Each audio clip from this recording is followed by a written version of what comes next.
लपड़ी मथे खणे 5 रुपया पिया खणी करके फ़कीर खे ॾिनो। श्री राम साली न खाली साईं भगत साहब खे केतिरनि चयो, भगत साहब तूं झोलियूं करे जिन फ़कीरनि खे ॾे तो वञी करे नशा पता कनि था, हे तूं छा थो करे? गीता में भॻवान चयो आहे तव्हां पात्र खे दान ॾियो। संत चयो बसि मां हिकिड़ो ई अखर पढ़ियो आहियां, मुंहिंजो साईं जे नाले ते सिर ॾिनल आहे। बसि असांजे अॼु ताईं बि सिंध में इहो रवाजु आहे, हिते ॾाढो घटि आहे इहो रवाजु, पर उते ॾाढो इहो रवाजु आहे जो कोई बि फ़क़ीर साम्हूं ईंदो साईं जो नालो करे घुरंदो, साईं जे नाले ते ॾे, साईं जे नाले ते ॾे। बसि मां पंहिंजे साईं जे नाले खे ॾियां थो। स्वामी विवेकानंद साहब चयो शेवा जे लक्ष्य में 21 सुफ़ा स्वामी विवेकानंद लिखिया आहिनि। चयो जेको तुंहिंजे अॻियां हथु खणी झले थो, असहाय, निर्धन, बेवाहो, ग़रीब, घुरजाऊ, तूं ईअं सम्झ मां भॻवान जे हथ में ॾियां थो। उहो जॾहिं आहे असहाय, उनजो मोट तोखे छा मिलंदी? उनजी मोट तोखे भॻवानु ॾींदो। तूं उहो ख़ाली हथु मोट न खाए, बसि तूं असांजनि खे जी सहायता कर, तोखे ईश्वर फल ॾींदो। ऐं कॾहिं मन में मतां इहो भावना रखें त मां कंहिंजी सहायता कयां थो, इहो भुल में बि अखर तुंहिंजे मन में न अचे, जंहिंखे सिंधी में मदद चइबो आहे। असां मदद जी महिरबानी मन में न मनायूं, ज़रूरी इहो शब्द ठहियो आहे, पर असांजे धार्मिक दृष्टिकोण में मदद जो शब्द ई कोन्हे, शेवा जो शब्द आहे। शेवा कयो, असांखे जीवन शेवा लाइ मिलियो आहे और निष्काम शेवा करे सफल कयूं। हर संसारी जीव खे माया और मान जी घुर्ज रहे थी। माया कमाए थो, वरी माया जे कमाइण खां पोइ मान जे लाइ उन माया खे लुटाए थो। इहे ॿई जीवन जा लक्ष्य आहिनि संसारी जीव जा। पर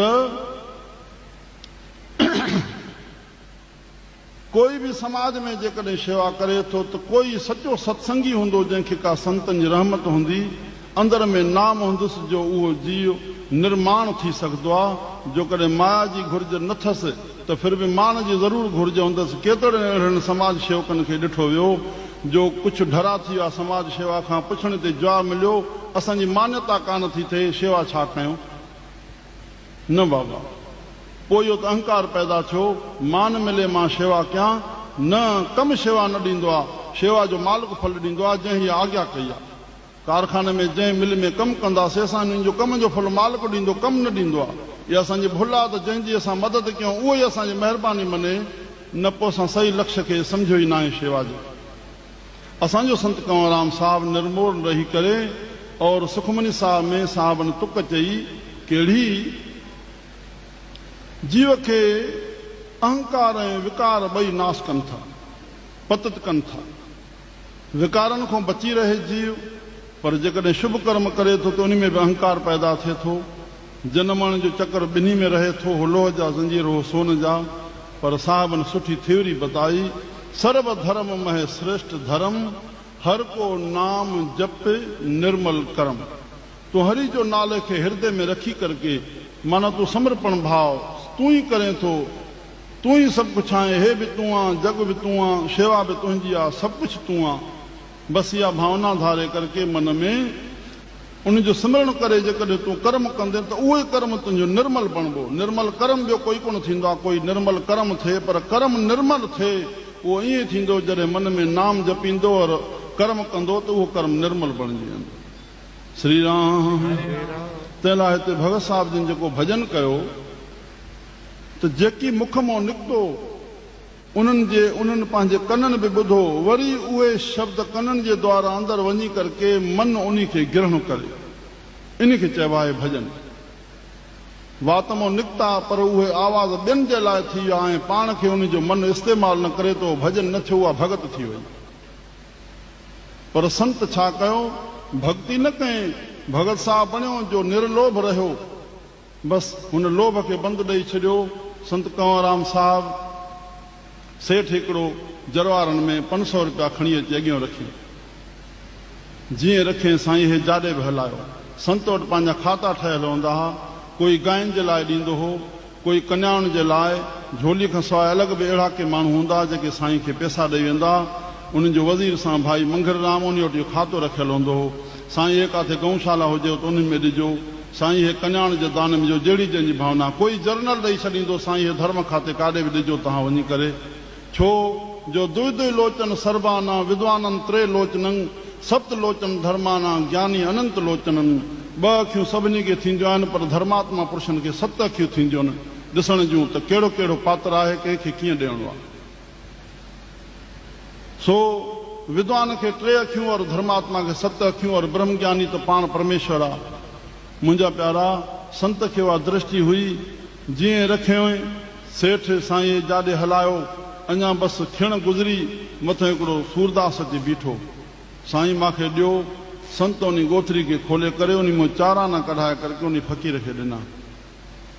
तो सेठ चई थो विझे साईं रुपयो खणी ॾियोसि, तो संतनि इशारो ॾिनोसि, हथ ॾिनोसि।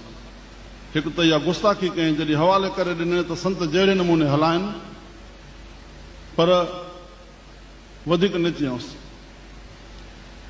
उहो सेठ रहियो, शाम थी, उहा 500 रुपए जी थैली हिन खां हथ सां खणायो। शहर खां ॿाहिरों आया, उहो सूरदास शहर जे ॿाहिरों रहंदो हो। साम्हूं ॾेखारियोसि उन झूपड़े जो घर, त हिंदोरे में वेठो आहे और घरवारी उनखे हिंदोरे में लोॾे रही आहे। बाबा ने हे दृश्य बि ॾिसी हल, जंहिंखे असां चारान ॾिनासीं, हे उहो सूरदास थी। घुमंदे फिरदे 2-3 घरनि सफ़ेद पोशनि जे घर में साईं जन आया। उहे पैसा उते पूरा कराए करके 500 ई रुपया उन सेठ जे हथां ई ऐं पंहिंजी जाइ ते मोटी आया। मोटी अची करे पुछऊंसि, प्यारा जंहिंखे असां इहे पैसा ॾिनासीं उहे एतिरे पैसनि जे लाइक़ु हुया जंहिंखे असां चारान ॾिनासीं? एतिरो हिकु सूरदास ऐं छड़ी घरवारी अथसि, एतिरो ख़ुशि लॻा पिया आहिनि, उहो एतिरे जे लाइक़ु हुयो या रुपए जे? ऐं जंहिं सफ़ेद पुरुषनि खे जेतिरनि जा वीचारनि जा ॿारड़ा गृहस्थी ऐं उन्हनि खे केतिरी घुर्ज हुई जेका असांखे ॾियणी हुई, इहो इन जे कारण करके कयोसीं। इहा संतनि में वॾी दृष्टि रहंदी आहे। कोई सेठ लॾुनि जो टोकरो खणी आयो, पर युक्ति सां उन लॾुनि में हिकु चांदी जो रुपयो विझी आयो। 500 लॾूं ठाराया। संतनि अॻियां जीअं रखे जरवारनि जी इहा ॻाल्हि आहे। खोलायो त जीअं खोलायो संतनि आज्ञा कई, अबा हलायो। ओहो, त सेठ जंहिं भावना सां विझी आयो, भई संतनि प्रसाद खणी थो वञा और लॾुनि जो घर मोकिले ॾींदा, त सुरी अची वेनती करणु लॻो, साईं साईं। पोइ उहा पंहिंजो ज़ाहिर पियो करे जेका कचाई हुयसि, साईं हिन लॾुनि में त रुपया पियल आहिनि, साईं हे लॾूं घर मोकिलियो। चवनि बाबा हे प्रसाद हिते ई हलंदो। पोइ घर बि पंहिंजे हिसे सां वेंदो प्रसाद। चई साईं हिननि में रुपयो पियल आहे चांदी जो। चई बाबा जंहिंजो लॾूं तंहिंजो रुपयो, बसि उहो प्रसाद।